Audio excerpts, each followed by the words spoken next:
Assalamualaikum warahmatullahi wabarakatuh. Halo semuanya, selamat datang kembali di channel YouTube Sobat Pembelajar. Pada video kali ini saya akan sharing materi tentang jaringan permanen. Jadi langsung saja kita ikuti pembahasan berikut ini. Yang pertama, kita akan melihat terlebih dahulu definisi dari jaringan permanen. Jaringan permanen adalah jaringan yang berasal dari pembelahan sel-sel meristem primer maupun meristem sekunder yang telah berdiferensiasi dan terspesialisasi mengalami perubahan bentuk sesuai dengan fungsinya. Jaringan ini hanya dapat membelah tetapi tidak melakukan diferensiasi untuk membentuk jaringan yang lain. Berikut ini adalah jenis-jenis jaringan permanen. Yang pertama adalah epidermis, yang kedua adalah parenkim, yang ketiga adalah kolenkim, yang keempat adalah sklerenkim, yang kelima adalah xilem, yang keenam adalah floem, yang ketujuh adalah velum, dan yang kedelapan adalah veloderm. Berikut ini adalah struktur epidermis. Parenkim, kolenkim, sklerenkim, xilem, dan floem. Selanjutnya kita akan mereview kembali terkait dengan karakteristik jaringan permanen. Jaringan permanen merupakan jaringan yang telah mengalami diferensiasi dan tidak meristematis lagi. Artinya tidak tumbuh dan memperbanyak diri untuk menghasilkan jaringan yang lain. Jaringan ini memiliki karakteristik sebagai berikut. Yang pertama, tidak melakukan aktivitas pembelahan diri untuk menghasilkan jaringan yang lain. Yang kedua, dinding sel sudah mengalami penebalan. Yang ketiga, sel-sel berukuran relatif besar dibandingkan dengan sel-sel meristem. Yang keempat, ukuran vakuola sel besar sehingga mengandung sedikit sitoplasma. Yang kelima, jaringan permanen ini bentuknya tetap. Yang keenam, terkadang sel-selnya telah mati. Dan yang ketujuh, jaringan permanen ini terdapat ruang antar sel. Jaringan permanen yang pertama kita bahas adalah jaringan epidermis. Jaringan epidermis berfungsi sebagai pelindung atau proteksi jaringan yang ada di sebelah dalamnya. Jaringan epidermis ini terletak pada bagian paling luar. Jaringan epidermis tersusun atas sel-sel yang hidup. Bentuk jaringan epidermis adalah pipih selapis seperti balok, berderet rapat tanpa ruang antar sel. Jaringan epidermis tidak mengandung klorofil, kecuali pada bryofita dan pteridofita serta sel penutup stomata. Dinding sel sangat tipis. Pada tumbuhan yang sudah mengalami pertumbuhan sekunder, pada akar dan batangnya sudah tidak lagi memiliki jaringan epidermis. Pada daun umumnya tertutup oleh lapisan lilin atau kutikula, dan pada batang tertutup oleh zat gabus, kecuali pada lentisel yang berfungsi untuk pertukaran gas. Jaringan epidermis dapat mengalami modifikasi membentuk aneka ragam sel sesuai dengan fungsinya, seperti filamen, sel kersik, sel kipas atau buliform, sel penutup stomata, lentisel, duri, sel litokis, trikoma, dan rambut akar. Pembahasan yang lebih detail terkait dengan jaringan epidermis beserta derivatnya telah disajikan pada video sebelumnya. Sekarang kita akan membahas tentang jaringan parenkim. Parenkim merupakan jaringan dasar yang paling umum dan dapat bersifat meristematik kembali. Parenkim biasanya memiliki dimensi panjang dan lebar yang sama atau disebut dengan isodiametrik, dan protoplas aktif dibungkus oleh dinding sel primer dengan selulosa yang tipis. Memiliki ruang interseluler antar sel. Jaringan parenkim dijumpai pada kulit batang, kulit akar, daging, daun, daging buah, dan juga endosperm. Bentuk sel parenkim bermacam-macam. Misalnya sel parenkim yang mengandung klorofil disebut dengan klorenkim. Yang mengandung rongga-rongga udara disebut dengan airenkim. Penyimpanan cadangan makanan dan air oleh tumbuhan juga dapat dilakukan oleh jaringan parenkim ini. Berikut ini adalah fungsi jaringan parenkim. Yang pertama adalah sebagai jaringan penyimpan cadangan makanan. Yang kedua sebagai tempat melakukan proses pembuatan zat makanan. Yang ketiga, jaringan parenkim dapat melakukan proses pengangkutan, yaitu jaringan parenkim yang ada di dekat xilem. Yang keempat, mampu melakukan proses pernafasan karena banyak mengandung ruang antar sel. Yang kelima, dapat sebagai jaringan penyimpan air karena vakuola sel yang besar pada xerophyta atau sukulen, yaitu sel besar, dinding tipis, sitoplasma seperti selaput tipis, tanpa atau sedikit kloroplas, dan memiliki vakuola sel yang besar. Yang keenam, dapat berfungsi sebagai jaringan penguat karena sifatnya yang turgosen dan telah mengalami lignifikasi di daerah xilem sekunder.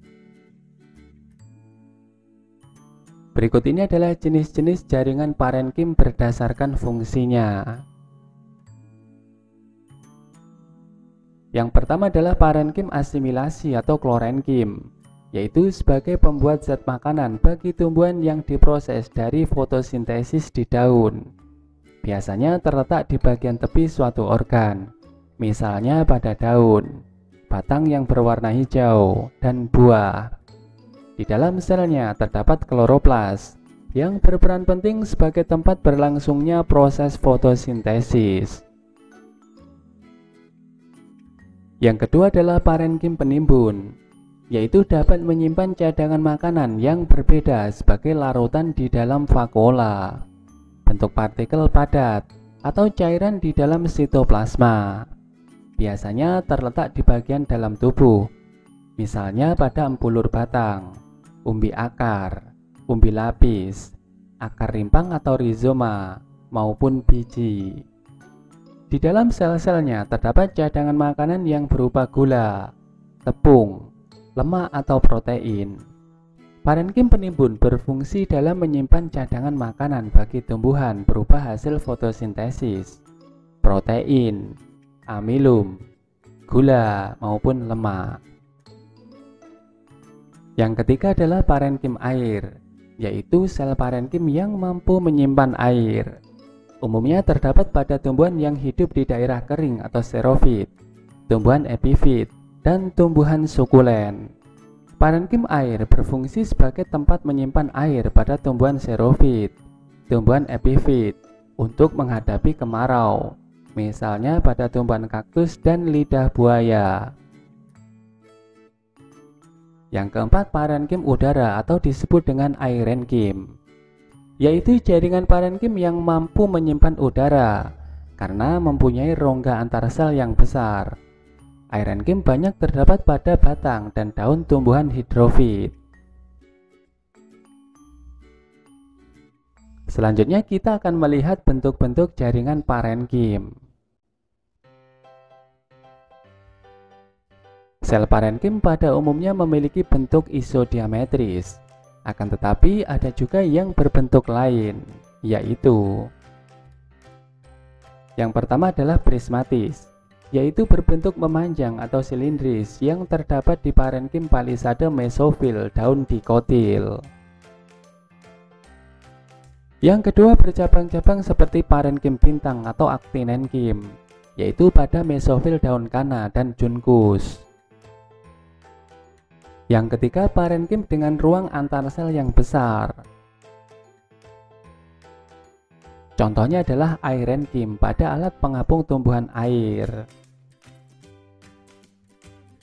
Yang keempat parenkim dengan bentuk yang tidak teratur dan memiliki banyak ruang antar sel, yaitu terdapat di mesofil daun, parenkim spon atau parenkim bunga karang.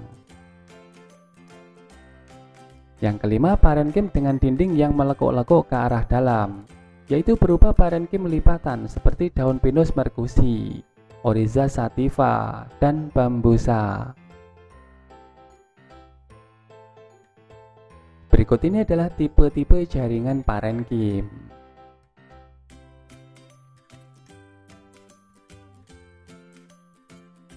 Selanjutnya kita akan membahas tentang jaringan penguat tumbuhan. Jaringan penguat pada tumbuhan dibedakan menjadi dua. Yang pertama adalah jaringan kolenkim dan yang kedua adalah jaringan sklerenkim. Yang pertama kita akan membahas tentang jaringan kolenkim. Kolenkim tersusun atas sel-sel hidup yang bentuknya memanjang dengan penebalan dinding dari bahan selulosa dan pektin yang tidak merata, yaitu penebalan pada dinding sel primer di sudut-sudut sel yang tidak menyeluruh. Sifatnya plastis, yaitu mampu membentang tetapi tidak dapat kembali lagi bila organnya tumbuh. Karena berasal dari jaringan dasar, strukturnya serupa dengan parenkim. Jaringan kolenkim ini pada umumnya terletak pada bagian periferal batang dan beberapa bagian daun. Dinding sel yang plastis dan fleksibel pada kolenkim memberi dukungan yang cukup untuk sel-sel tetangganya. Karena kolenkim jarang menghasilkan dinding sel sekunder, jaringan ini tampak sebagai sel-sel dengan penebalan dinding sel yang ekstensif. Hubungan erat antara jaringan kolenkim dengan jaringan parenkim tampak pada batang di mana kedua jaringan ini terletak bersebelahan. Sebagian besar dinding sel jaringan kolenkim terdiri atas senyawa selulosa. Jaringan kolenkim berperan sebagai jaringan penguat pada organ tubuh muda atau bagian tubuh tumbuhan yang lunak.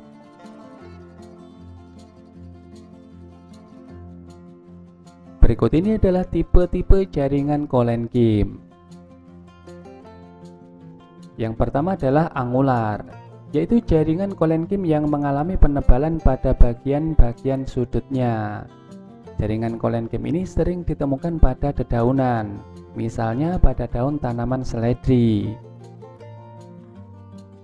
Yang kedua adalah anular, yaitu jaringan kolenkim berjenis langka, di mana pada dinding selnya menebal dengan rata.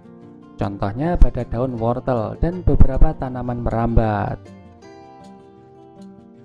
Yang ketiga adalah lamelar, merupakan jaringan kolenkim yang mengalami penebalan pada dinding sel yang tangensial atau menjalar saja. Jaringan ini mempunyai dinding sel tebal hanya ketika sejajar dengan permukaan struktur tempat ditemukannya jaringan kolenkim ini. Yang keempat adalah lakunar, merupakan jaringan kolenkim yang mengalami penebalan pada permukaan ruang antar sel. Jaringan kolenkim lakunar dikenal karena memiliki banyak ruang antar sel-selnya. Berikutnya kita akan membahas tentang sklerenkim. Sklerenkim adalah jaringan pendukung atau jaringan penguat jaringan dewasa atau tua, mengalami penebalan lignin dan tersusun atas sel-sel yang telah mati. Hanya ada sedikit ruang untuk protoplasma yang nantinya hilang jika sel dewasa. Jaringan sklerenkim terbagi menjadi dua tipe, yaitu serat atau fiber dan sel batu atau skleroid yang keras. Serat atau fiber biasanya memanjang dengan dinding berujung meruncing pada penampang membujur. Sedangkan sklerait terdapat pada batok kelapa yang mengandung serabut dan sklerait. Sklerait terdapat pada organ tanaman yang biasanya keras, baik pada buah maupun biji. Bagian bergerigi pada buah pir, biji jambu, dan biji kuga tersusun atas sklerait ini. Selain mengandung selulosa pada dinding selnya, jaringan sklerenchyme mengandung senyawa lignin, sehingga sel-selnya menjadi kuat dan keras.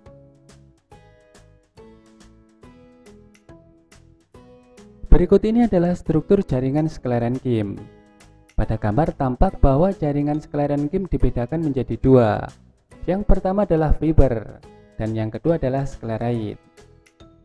Sklerait dibedakan menjadi beberapa tipe, yaitu brachysklerait, makrosklerait, osteosklerait, astrosklerait, dan filiform sklerait.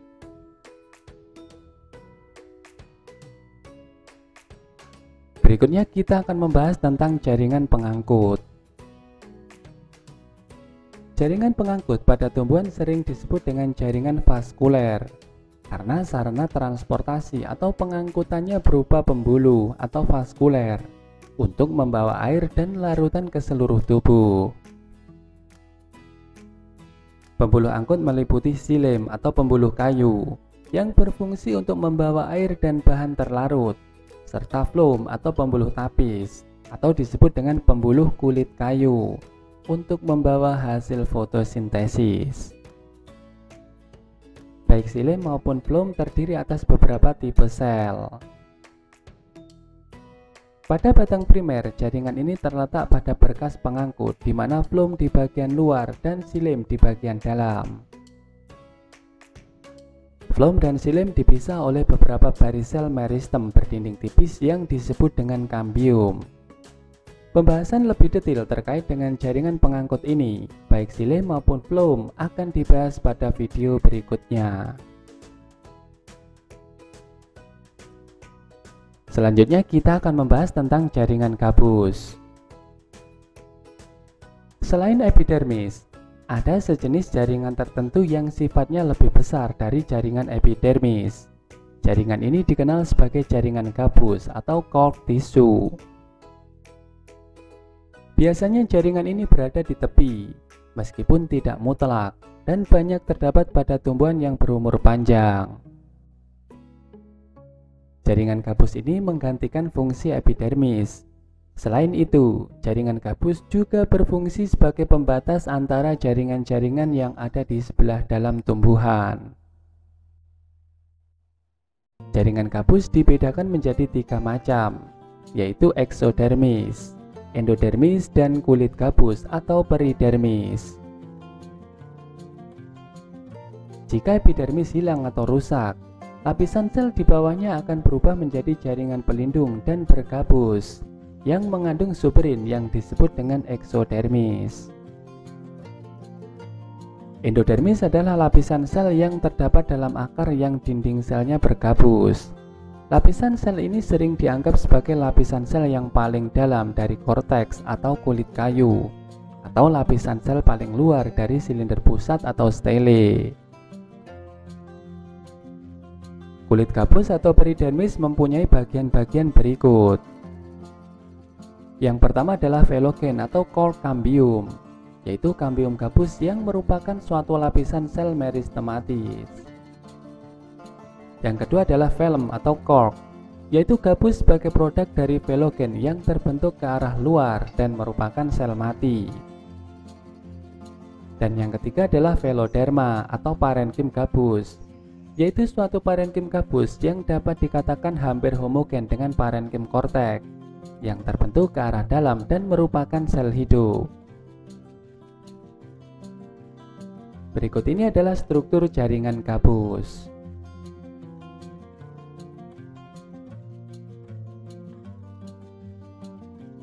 Demikian pembahasan tentang jaringan permanen, semoga bermanfaat.